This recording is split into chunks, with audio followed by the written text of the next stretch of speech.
I need you all to understand right now at this moment. It's really, literally the only thing that matters to me right now. In this room with me, there is a bug that's flying around. And I've heard the buzzing sound and I've seen it when it just flops itself with all its force onto the wall and lands, and I've seen it, and it's not like one of those bugs that I recognize. So it's one of those bugs that can like shoot poison into me and devour me in a second. And I need you to understand how this is going to affect this entire show, because throughout this entire show, until God strikes this pterodactyl down in front of my eyes, I'm going to be filled with absolute terror. Now, I know that those who are closest to me and who I love the most want nothing else than for this bug to land straight onto my face, and are praying that that happens sometime between now and the end of this show, and hopefully sooner than later. But for those of you who are wishing for me that this dinosaur with wings does not come anywhere close to me, thank you all very much. I appreciate you. Other than that, tonight, what we're going to talk about is the debate that happened It wasn't a debate. I'm sorry. The forum, the gubernatorial forum that the Guam Women's Chamber of Commerce sponsored this morning. It was the first Mm. Sorry. It's the bug. It's the first gubernatorial forum of the election season. And it was interesting. I had some immediate takeaways this morning. And they included that I thought, and some things have changed a little bit since I've had an opportunity to think about the debate. But oh my God, the bug it's coming close to me. Get away, Satan! Oh my gosh. Okay, it almost flew on me. Anyway, I thought an immediate takeaway this morning was that Tony Ada and EJ Calvo performed the best out of all of them, and that the most endearing and the most relatable of the candidates was Dwayne Siniclis. Those were parts of my immediate thoughts. Now that I've had the day to think about it, I have more thoughts about the Guam Women's Chamber of Commerce gubernatorial forum that happened this morning, and I want to share those thoughts with you. And I would also like for you to share your thoughts with me and with everybody else in the comments. And I think that we can all come away from this gubernatorial forum better informed by the opinions that we all have, and understanding that my opinion is not going to be the same as yours. You are the voter. It's your opinion that matters, because you're the person who's digesting what you heard from that forum and how other people talk about what they heard from the forum, so that you can make your decision about who to vote for. So let's all have this conversation together on the other side of this commercial break. Stick with us. Imagine Guam led by proven and effective leaders. Leaders with a record of service and success in lifting our island and her people from challenges and hardships that continue to plague our families and neighborhoods. The leaders we choose this election will make the difference between harder times or a safe, prosperous, and peaceful Guam. Frank Blas Jr. has led Guam out of difficult times throughout his career as a police officer, to his role as Guam's Homeland Security Advisor, and as your Senator and Speaker. And now, as our Governor, he will once again lead the charge to clean up our streets, protect our families and businesses, put drug dealers away for a long time, and let the region know that Guam is open for business once again. No other candidate can protect our people like Frank Blas Jr. Vote Frank Blas Jr. for Governor and Dr. Mary Okada for Lieutenant Governor. Tested, trusted leaders. Welcome back to the Troy Torres Show. It is 7:35 p.m. on Thursday, June 11, 2026. And throughout that commercial break, the bug did not terrorize me once. I don't even know where it's at. I'm kind of afraid that it's just going to do some judo moves on me from underneath, but let me just try not to think about that stupid bug. I don't know what kind of bug it is. It's not a cockroach. It's not a bee. It's something that I've never seen. You know those bugs that you've just never seen before? And they make loud sounds like they're going to chomp your head off. It's one of those bugs. Anyway, so, okay, there was the gubernatorial forum this morning, and I have my notes. This bug has got me all kinds of weird. So the very first thing, as I was saying earlier, right? Earlier this morning, coming fresh off of the forum, my first thoughts were that both Tony Ada and EJ Calvo did well. They did better than the other candidates did. They just seemed to be more in control of the conversation than the others were. I also thought, and this might be more important than even that Dwayne St. Nicholas was very relatable, very charming. And so, it kind of depends, right? Like who the voter is. And if my impression of Dwayne St. Nicholas is something a little more universal, that lots of people thought that he was relatable and he was charming. And if something like that is important to a voter, that can gain the team of Joe Augustine and Dwayne St. Nicholas some votes, right? That's if. So several hours later, some of my thoughts have I've added a whole lot more thoughts. Some of my thoughts about Ada and Calvo's performance have changed somewhat, not that much. So for instance, what I think of their performance today and how they handle themselves at the forum, instead of saying that they were the ones who won the forum, I think a more succinct thing for me to say, in my opinion, is that they were the best prepared for the forum. They were absolutely confident. They understood the material. Like they came to work today is essentially what happened. They knew what the issues were that they were being asked about. They were in command of the issues they were being asked about. There were a couple of flubs, right? Like I think it was in answering the very first question. Tony Ada was, or actually both Tony Ada and EJ Calvo were a little general and generic, but in the answering of all the other questions, but also in their opening statements, they did very well. The immediate thing, or the first thing that strikes me about the forum is that the Guam Women's Chamber of Commerce did not bring up the GVB thing. And if there was going to be any organization on this island hosting a gubernatorial forum who I would have expected would bring up that issue, it would have been this organization dedicated to the advocacy and the empowerment of women in the workforce and in business and in leadership.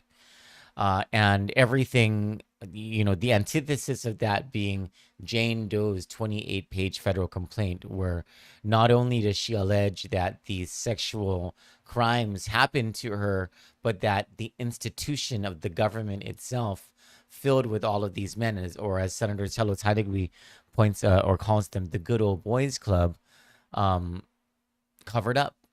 And you would expect that the Guam Women's Chamber of Commerce would have made that a forefront issue in this forum, and they did not. And so I'm highly disappointed in that.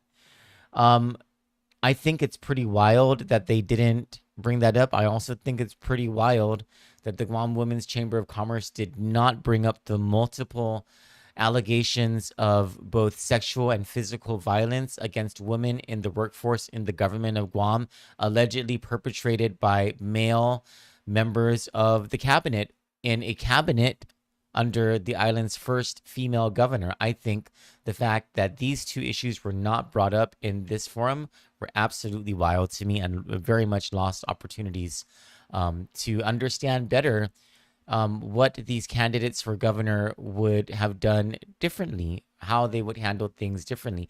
And even though Lieutenant Governor Josh Tenorio is part of the current administration, it would give him an opportunity to differentiate himself from Governor Lulian. Oh my God, the bug is coming. Get away, Satan. Get away. I'm very scared of bugs. Sorry. If you're just joining the show, I started this show by telling you about this bug that's swirling inside the room that's terrorizing me, and like it's just going to terrorize me throughout this show. It's all I'm going to be able to think about as I'm trying to talk to you. Anyway, so and then we would have had an opportunity to hear from all of the other candidates for governor, because they are all in leadership positions.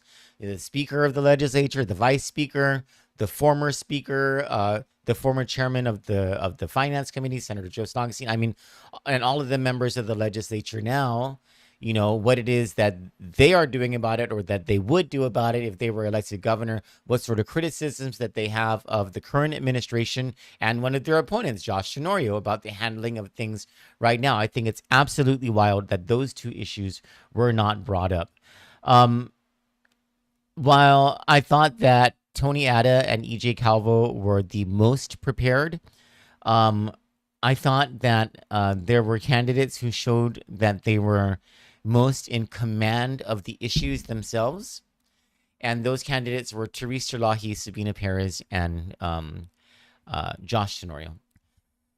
The thing that I was looking for out of the Josh Tenorio and Tina Munya Barnes campaign was how they were going to answer the question, because anything that they answer, right, it's sort of a zero-sum thing for them, right? Anything that they answer, it's what are you going to do about this? What are you going to do about that? And the answer is, we're going to do this, right? Or, for example, what are you going to do about to build Simon Sanchez High School? And if Josh Tenorio answers, we're going to do A, B, C, and D, the automatic question that the rest of us have, even if it's not asked at the forum, just all of us, right? As what reasonable, objective thinking people, right? Voters, we would ask, well, if you're saying you're gonna do it, you're gonna do A, B, C, and D, why didn't you do either A, B, C, or D throughout the 8 years that you've been in this administration? So it was a handicap that the Josh and Tina campaign have, right? It's how are they going to get out from under that rut? And I thought we were going to see that maneuver happen in this forum, but it didn't. I think they tried to, because if you heard Senator Tina Munya Barnes's answers, she was always talking about her record, but her record is not Josh Tenorio's record. I think the onus is on Josh Tenorio to show what he has done in order to do things. But and the problem is that as the economy is so bad, the financial situation that a lot of people are going through is terrible. Businesses are not doing well. I mean, just you can even set aside all the corruption stuff, right? And we'll talk about that in a second. Set aside all the corruption stuff, and oh my gosh, the bug is coming back. Get away, get away.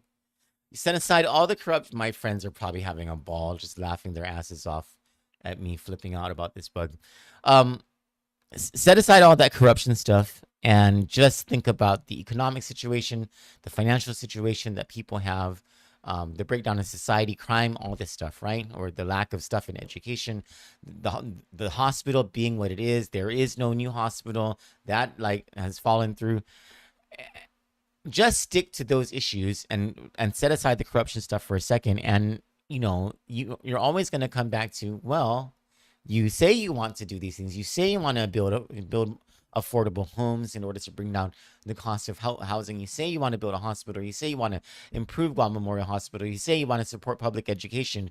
What about the last 7.5 years? You're in office right now. What are you doing about it? And it's that, how are they?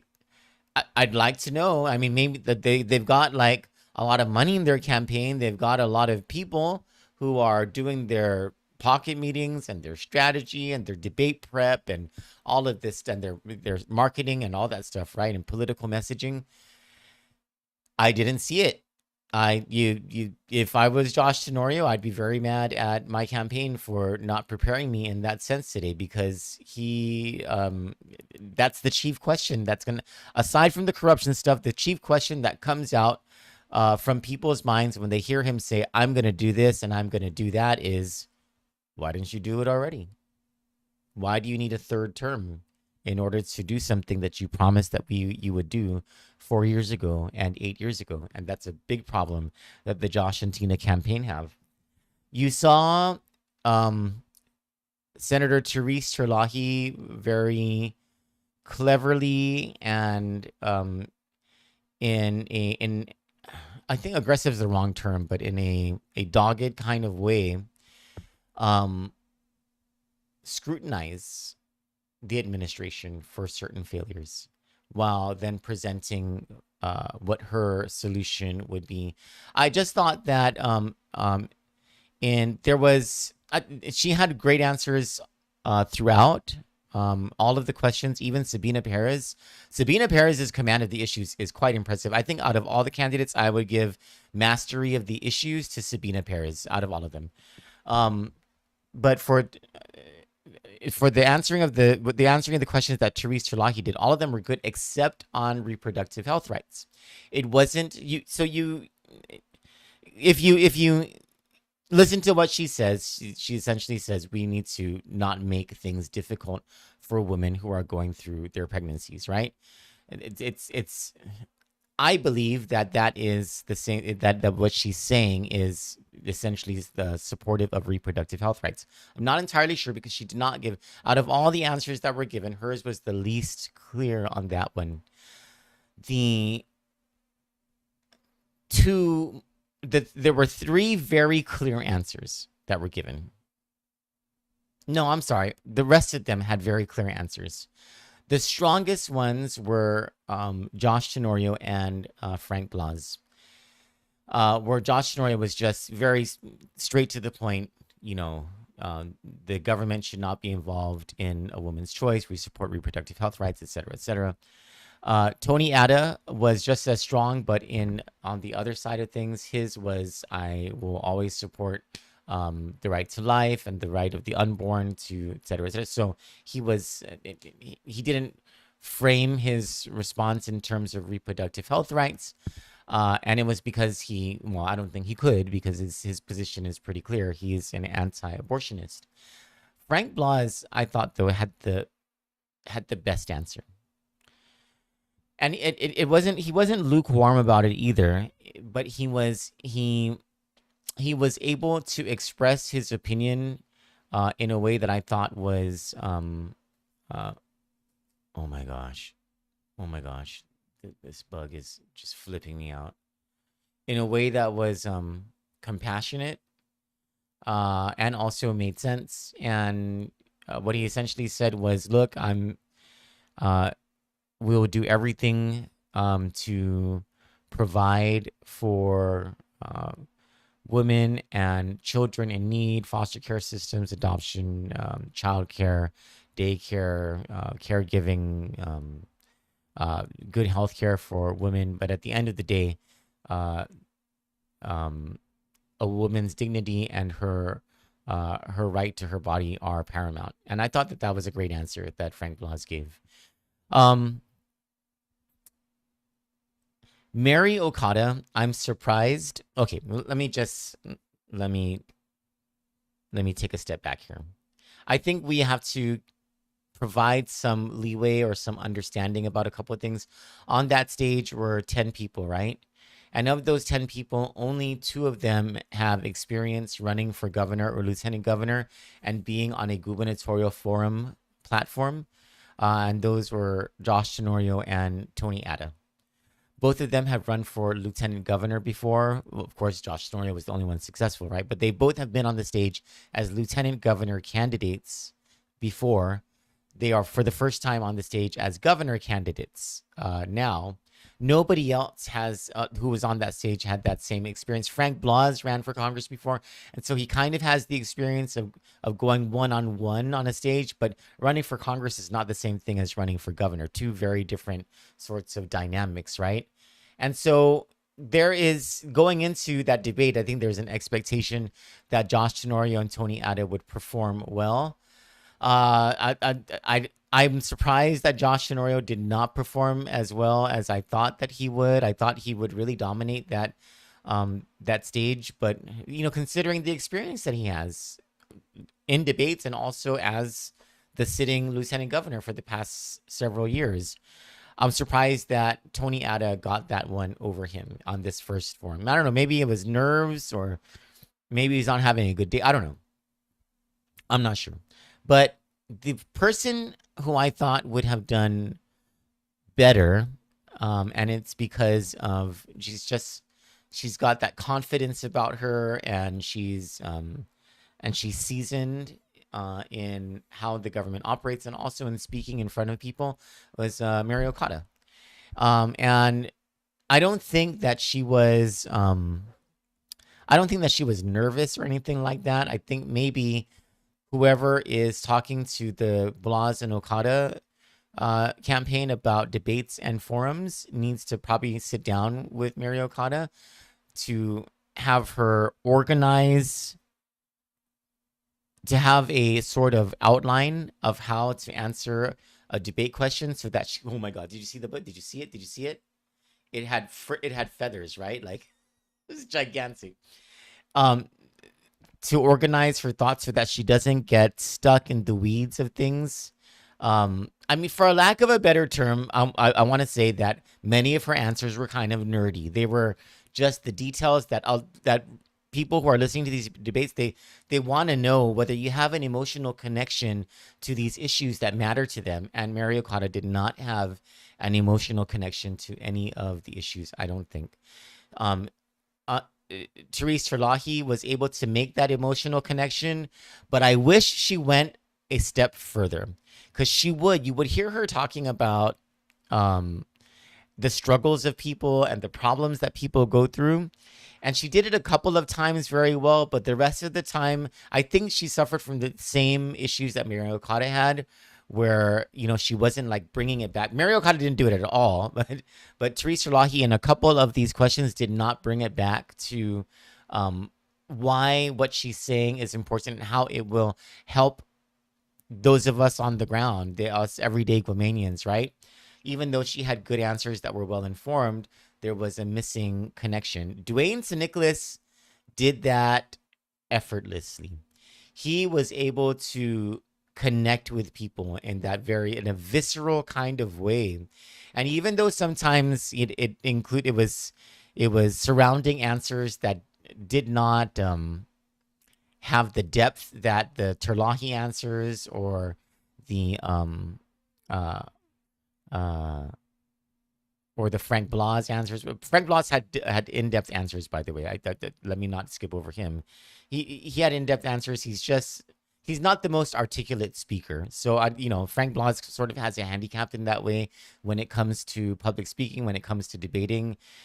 It's just, he's got a presence, and he's got a very strong presence, but he's not the best. He's not the most articulate speaker. But his answers were in depth. Tina Munya Barnes, the notes, man. It's you cannot just read from the note cards. You got to show us that you've got mastery of these issues somehow. Even when there was when they were talking about the abortion question, or the reproductive health rights question, sorry. She was talking about her experience as a 17-year-old who got pregnant. Compelling story, something that is very relatable, but not when you're reading it straight out of note cards. If that was your experience, and I don't doubt that was her experience when she was a young woman, then, if you have the conviction about it, you're going to be able to tell that story without looking down at your note cards in order to read out the entirety of those sentences. And maybe she was nervous. I don't know. But her performance was definitely lacking. Now, there was one thing that I was disappointed about until I was able to see the footage. As I watched the forum this morning, I thought, why the hell isn't anyone talking about corruption? This is one of the biggest issues of this election, if not the largest issue of this election, the dominating issue of this election. Why is no one talking about corruption? Now, there was a period at the beginning of the debate or the beginning of the forum. The live stream was coming only from the Guam Women's Chamber of Commerce. We asked whether we could be there so that we could live cast the event ourselves, but the Guam Women's Chamber of Commerce said that they had not invited any media, but that they were going to live stream it onto their Instagram page. So we're like, okay, we'll just simulcast it. We'll take the GWCC live stream and we'll place it onto Kandit, and that's what we did. There was a 2-minute portion of the forum where it went dark, and then the stream went off, but not all the way, and then it came back, and in that 2 minutes, Therese Terlahi and Sabina Perez gave their opening statements. And if we had seen those opening statements in the very beginning, like as they were happening, I think that my and your coloration of that forum might have been different coming out of it, because there was a very strong opening statement that was made by Therese Terlahi, and she absolutely talked about the corruption issue. And I didn't see it until this afternoon when the Terlahi Perez campaign, because they had somebody there who recorded it and they sent it over. And we posted it too, because it's the missing 2 minutes of this whole thing. And so we posted it and we were like, fortunately, we were able to get this from the campaign, et cetera, right? But if you have a chance, if you watched the debate this morning and you were like, what happened? Well, how come Therese Terlahi and Sabina Perez didn't have an opening statement? It's because that the feed cut out. Go a couple posts after that, and you'll see that we posted, thanks to the Terlahi Perez campaign, that opening statement was a very strong opening statement. And Therese Terlahi made the fight against corruption. I think it was like the first thing that she said. And she talked about how her administration and Sabina Perez's administration will be one that will work for people, everyday people, the people of Guam in total, and not for special interests. And I think that is just such a strong message that everybody needs to hear as you consider who it is that you want to vote for, as you consider what the issues are, but also in consideration of, like, look at everything that everybody said today. And if you thought, how come this piece about corruption is missing from the whole thing? It wasn't actually missing. It was only because that 2 minutes went out. And so that was discussed, and it was discussed in the very beginning. And I think it places some proper perspective on the totality of the issues that were discussed. So if you were to ask me, like, who won the forum, I would say I don't think anybody really won the forum. I think that there are different strengths. But if you pushed me, you said, okay, if you had to, who won that forum? I would say Tony Ada and EJ Calvo.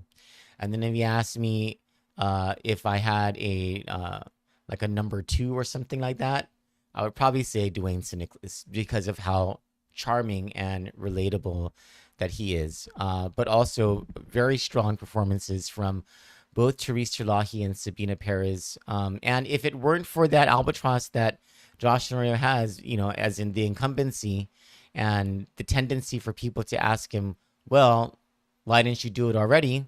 I would also say that Josh Tenorio had at least mastery of or command of the issues, but definitely not the dominating force that I thought that he would be. And I'm not sure. I'm not sure what that was about, why he looked the way he did. But what I'm more certain of is that his team has not adequately prepared him to overcome that one handicap, that major handicap that he has, aside from the corruption thing. And that is, how are you going to tell people, how are you going to get people to trust that you're going to do something when you've had 7.5 years to do it already? These are my thoughts on the gubernatorial forum. I look forward to reading what your thoughts are and learning what your perspective is, so that I can be a better informed voter going into the August 1st election. For Kandit News, I'm Troy Torres. You all have a beautiful evening. God bless you. Thank you so much. And join me tomorrow for the morning news analysis, which might start a little bit later than 8. I'm not sure just yet. I just We're definitely going to have a conversation with Senator Chris Duenas about a bunch of stuff, including education, and whatever other news I plan out for the remainder of the night. You all have a wonderful day, wonderful evening. God bless you, and I'll see you all tomorrow morning. Good night.